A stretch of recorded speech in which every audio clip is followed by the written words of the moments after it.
আসসালামু আলাইকুম বন্ধুরা, আপনাদের সামনে আজকে নিয়ে এসেছি মাল্টিভিটামিন এবং মাল্টিমিনারেল, যেটাকে আমরা A to Z নামে চিনি।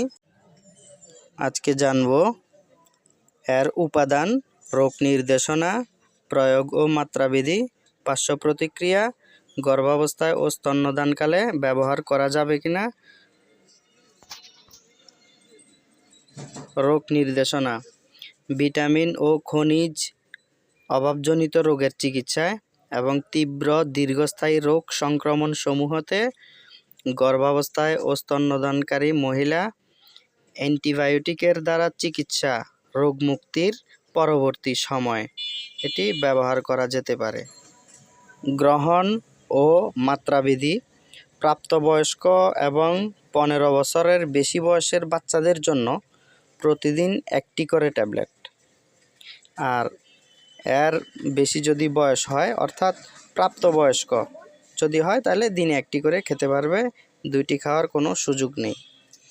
সতর্কতা: মাল্টিভিটামিন মাল্টিমিনারেল এর উপাদানগুলো কোনোটি প্রতি অতি সংবেদনশীল রোগীদের দেয়া যাবে না, অর্থাৎ যাদের অতিরিক্ত ডায়াবেটিক্স, অতিরিক্ত প্রেশার থাকে তাদেরকে অবশ্যই দেয়া যাবে না।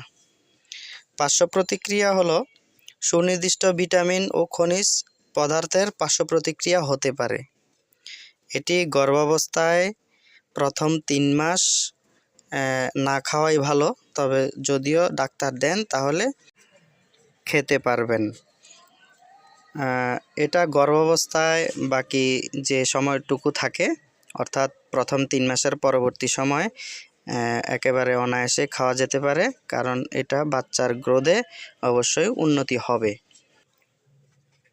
আর যারা প্রতিদিন কায়িক পরিশ্রম করেন, অর্থাৎ অনেক কঠিন পরিশ্রম করেন, রিক্সা চালান অথবা অন্যান্য কাজকর্ম করেন, অর্থাৎ অনেক পরিশ্রমের কাজ করেন, তারা প্রতিদিন 1টি করে খেতে পারবেন, তবে এটা রাত্রে খেতে পারেন, রাত্রে খেলে অনেক ভালো হয়।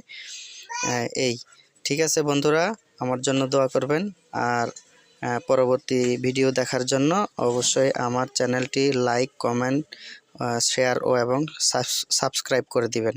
ধন্যবাদ বন্ধুরা। আসসালামু আলাইকুম ওয়া রাহমাতুল্লাহ।